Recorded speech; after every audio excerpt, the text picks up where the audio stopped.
ഗജാനനം ഭൂതഗണാതിസേവിതം കവിത്ഥജംബൂഫലസാരഭക്ഷിതം ഉമാസുതം ശോകവിനാശകാരണം നമാമി വിഘ്നേശ്വര പാദപങ്കജം.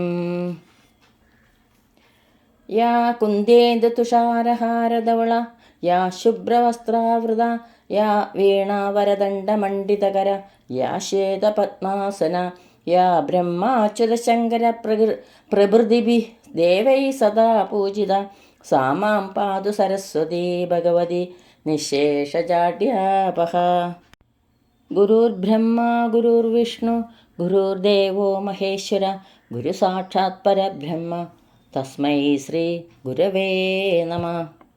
ലക്ഷ്മീകളത്രം ലളിതാബ്ജനേത്രം പൂർണേന്ദുവക്ത്രം ബൃഹോദമിത്രം കാരുണ്യപാത്രം കമനീയഗാത്രം വന്ദേ പവിത്രം വസുദേവപുത്രം വന്ദേ പവിത്രം വസുദേവപുത്രം. ബാലായ നീലവപുഷേ നവകിങ്കിണീകജാലാഭിരാമജഗനായ ദിഗംബരായ ശാർദൂല്യദിവ്യനഖഭൂഷണഭൂഷിതായ നന്ദാത്മജായ നവനീതമുഷേ നമസ്തേ. എല്ലാവർക്കും നമസ്കാരം.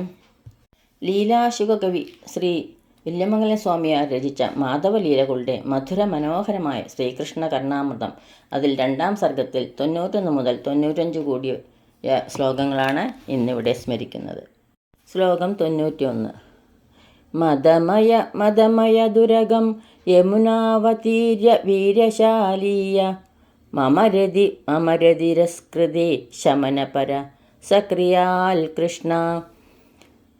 ഭക്തി ഉണ്ടാക്കി തരയണമേ എന്ന് ശ്രീകൃഷ്ണ ഭഗവാനോട് പ്രാർത്ഥിക്കുകയാണ് ഈ ശ്ലോകത്തിൽ കൂടി. വീര്യശാലീയ വീര്യവാനായ യാതൊരുവൻ യമുനാം അവതീര്യ കാളിന്തിയിൽ ഇറങ്ങിയിട്ട് മദമയം ഉരകം അഹങ്കാരിയായ കാളിയ സർപ്പത്തെ അധമയത് അടക്കിയോ അമര തിരസ്കൃതി ശമനപര ദേവന്മാരുടെ നിന്നയെ അടക്കിയ സകൃഷ്ണ ആ ശ്രീകൃഷ്ണ ഭഗവാൻ മമ രതിം ക്രിയാത് എനിക്ക് ഭക്തി ഉണ്ടാക്കി തരയണമേ. ഇവിടെ ഭഗവാനോട് പ്രാർത്ഥിക്കുകയാണ്, എനിക്ക് ഭക്തി ഉണ്ടാക്കി തരണേ. എങ്ങനെയുള്ള ശ്രീകൃഷ്ണ ഭഗവാൻ? വീര്യവാനായ യാതൊരുവൻ കാളിന്തിയിൽ ഇറങ്ങിയിട്ട് അഹങ്കാരിയായ കാളിയ സർപ്പത്തെ അടക്കിയോ ദേവന്മാരുടെ നിന്ദയെ അടക്കിയ ആ ശ്രീകൃഷ്ണ ഭഗവാൻ എനിക്ക് ഭക്തി ഉണ്ടാക്കി തരണമേ. ഈ പദ്യത്തിൽ കാളിയമർദ്ദനം, ഗോവർദ്ധനോദ്ധാരണം എന്നീ ശ്രീകൃഷ്ണൻ്റെ ബാലലീലകളെ സൂചിപ്പിച്ചിരിക്കുന്നു. 1, 3 പാദങ്ങളിൽ മദമയ മമരതി എന്ന 4 അക്ഷരങ്ങളെ ആവർത്തിച്ച് യമകം എന്ന ശബ്ദാലങ്കാരവും ഘടിപ്പിച്ചിരിക്കുന്നു. എനിക്ക് അഹങ്കാരം ഉണ്ടാക്കരുതേ എന്ന പ്രാർത്ഥനയും ഇതിൽ കൂടി സൂചിപ്പിച്ചിരിക്കുന്നു. ശ്ലോകം 92. മൗലൗ മായൂരബർഹം മൃഗമദതിലകം ചാരുലാലാടപട്ടെ കർണദ്വന്ദ്വേ ച താളീദളമതിമൃദുലം മൗക്തികം നാസികായാം ഹാരോ മന്ദാരമാല പരിമളഭരിത കൗസ്തുഭസ്യോപകണ്ഠേ പാണൗ വേണുശ്ച യസ്യ വ്രജയുവതിയുത പാദുപീതാംബരോന.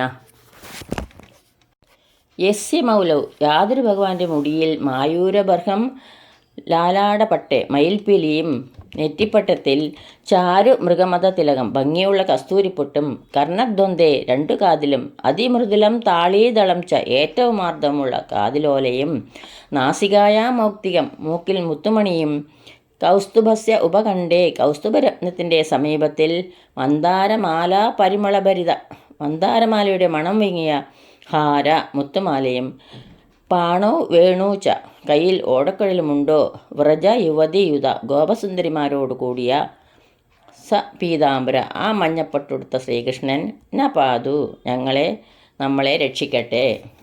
വേണുഗോപാലൻ്റെ മനോഹരമായ ഒരു രൂപം ചിത്രീകരിച്ചിരിക്കുകയാണ് ഈ ശ്ലോകത്തിൽ കൂടി.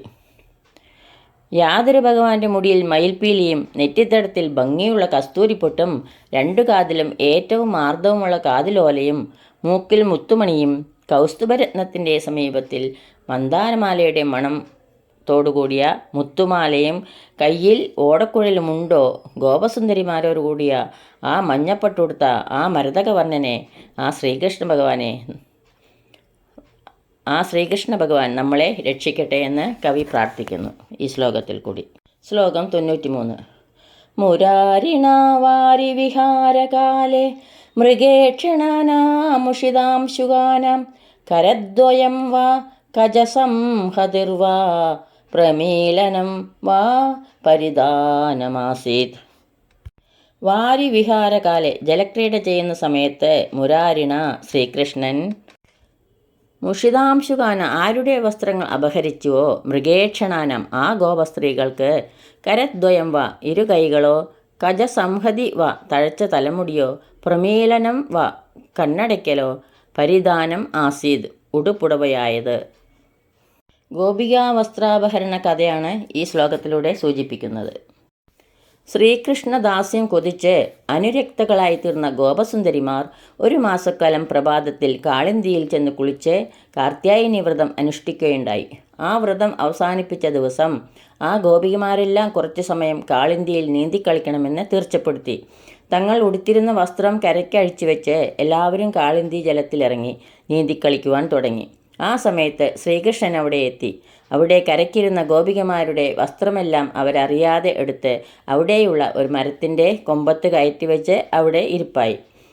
ഗോപസ്ത്രീകൾ ജലക്രീഡ കഴിഞ്ഞ് വന്ന് നോക്കിയപ്പോൾ തങ്ങളുടെ വസ്ത്രങ്ങൾ കാണുന്നില്ല. നോക്കിയപ്പോൾ വസ്ത്രങ്ങളെല്ലാം മരത്തിൻ്റെ കൊമ്പത്താണ്. കൃഷ്ണനും അവിടെ ഇരിക്കുന്നുണ്ട്. ലജ്ജിതകളായ ഗോപികമാർക്ക് അപ്പോൾ നഗ്നത മറയ്ക്കാൻ തങ്ങളുടെ കൈകൾ ഉപയോഗപ്പെടുത്തേണ്ടി വന്നു. ചിലർ തഴച്ചു വളർന്നും തലമുടി ഉപയോഗപ്പെടുത്തി, ചിലർ കണ്ണടച്ചു. ഈ സംഭവമാണ് കവി ഇവിടെ ചെറിയൊരു ശ്ലോകത്തിൽ കൂടി സൂചിപ്പിച്ചത്.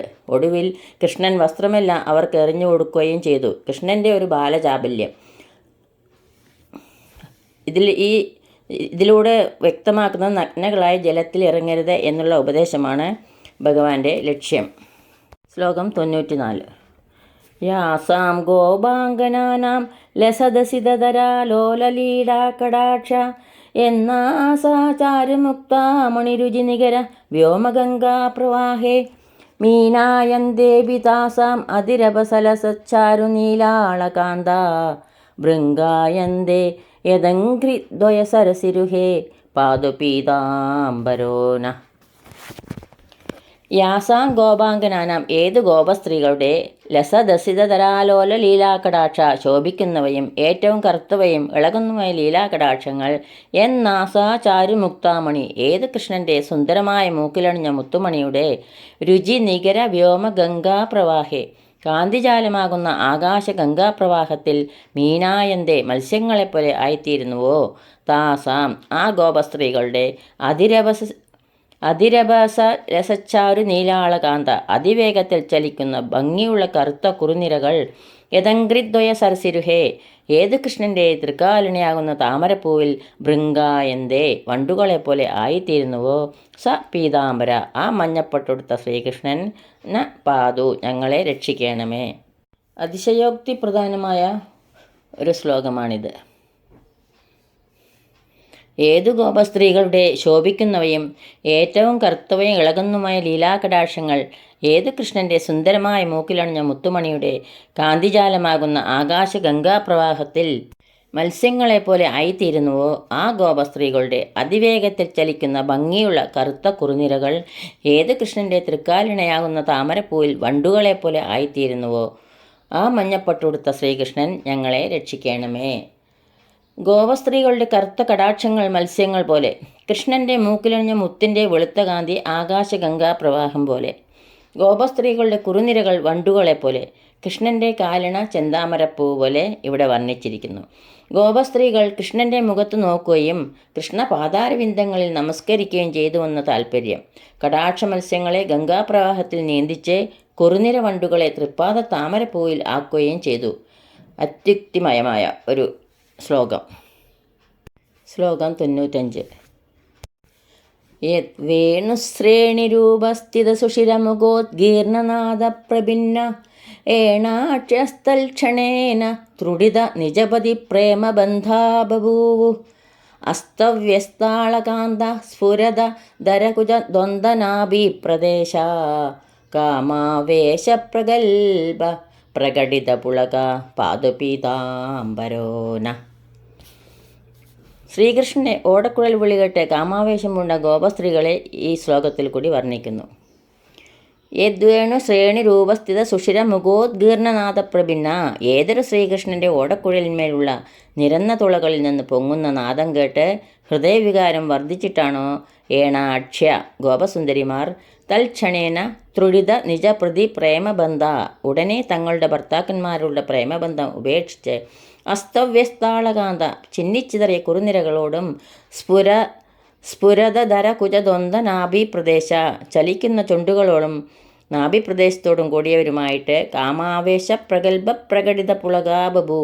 കാമാവേശത്താൽ നല്ലപോലെ രോമാഞ്ചം കൊണ്ടത് പീതാംബര ആ മഞ്ഞപ്പട്ടുടയാണ് അണിഞ്ഞ ശ്രീകൃഷ്ണൻ ന പാതു നമ്മളെ രക്ഷിക്കട്ടെ. ഏതൊരു ശ്രീകൃഷ്ണൻ്റെ ഓടക്കുഴലിന്മേലുള്ള നിരന്ന തുളകളിൽ നിന്ന് പൊങ്ങുന്ന നാദം കേട്ട് ഹൃദയവികാരം വർദ്ധിച്ചിട്ടാണോ ഗോപസുന്ദരിമാർ തങ്ങളുടെ ഭർത്താക്കന്മാരുള്ള പ്രേമബന്ധം ഉപേക്ഷിച്ച് ചിന്നിച്ചിതറിയ കുറുനിരകളോടും ചലിക്കുന്ന ചുണ്ടുകളോടും നാഭിപ്രദേശത്തോടും കൂടിയവരുമായിട്ട് കാമാവേശത്താൽ നല്ലപോലെ രോമാഞ്ചം കൊണ്ടത് ആ മഞ്ഞപ്പട്ടുടയാടെ അണിഞ്ഞ ആ മരതകവർണ്ണനെ, ആ കാർമേകവർണ്ണനെ, ആ ശ്രീകൃഷ്ണ ഭഗവാൻ ന പാതു നമ്മളെ രക്ഷിക്കട്ടെ എന്ന് ഈ ശ്ലോകത്തിൽ കൂടി കവി പ്രതിപാദിക്കുന്നു. തെളിഞ്ഞ പൂനിലാവുള്ള ശരൽക്കാല രാത്രിയിൽ രാസക്രീഡാരംഭത്തിന് മുമ്പ് ശ്രീകൃഷ്ണൻ കാട്ടിൽ ചെന്ന് വേണുഗാനം ചെയ്തതിനെയാണ് കവി ഇവിടെ സൂചിപ്പിക്കുന്നത് ഈ ശ്ലോകത്തിൽ കൂടി. ഇതോടുകൂടി 95-ാം ശ്ലോകം ഇവിടെ പൂർത്തിയാവുന്നു. സർവത്ര ഗോവിന്ദനാമ സങ്കീർത്തനം. ഗോവിന്ദ ഗോവിന്ദ. യദക്ഷരപദഭ്രഷ്ടം മാത്രാഹീനം ത്വയേദ്ഭവേൽ തത്സർവം ക്ഷമ്യതാം ദേവ. നാരായണ നമോസ്തുതേ. നാരായണ നമോസ്തുതേ. കായേന വാചാ മനസേന്ദ്രിയർവാ ബുദ്ധ്യാത്മനാ വാ പ്രകൃതേ സ്വഭാവാത് കരോമി യദ്യത് സകലം പരസ്മൈ നാരായണായേതി സമർപ്പയാമി. സർവം നാരായണായേതി സമർപ്പയാമി. സ്വസ്തി പ്രജാഭ്യ പരിപാലയന്താം ന്യായേന മാർഗേണ മഹിം മഹിഷ. ഗോബ്രാഹ്മണേഭ്യ ശുഭമസ്തു നിത്യം. ലോകാ സമസ്ത സുഖിനോ ഭവന്തു. ലോകാ സമസ്ത സുഖിനോ ഭവന്തു. ലോകാ സമസ്ത സുഖിനോ ഭവന്തു. എല്ലാവർക്കും ശാന്തിയും സമാധാനവും ഭഗവത് ഭക്തിയും അതുപോലെ പൊന്നു ഗുരുവായൂരപ്പൻ്റെ അനുഗ്രഹവും ഉണ്ടാകട്ടെ എന്ന് പ്രാർത്ഥിക്കുന്നു. സർവത്ര ഗോവിന്ദനാമ സങ്കീർത്തനം. ഗോവിന്ദ ഗോവിന്ദ. സദാ സർവത്ര ഗോവിന്ദനാമ സങ്കീർത്തനം. ഗോവിന്ദ ഗോവിന്ദ.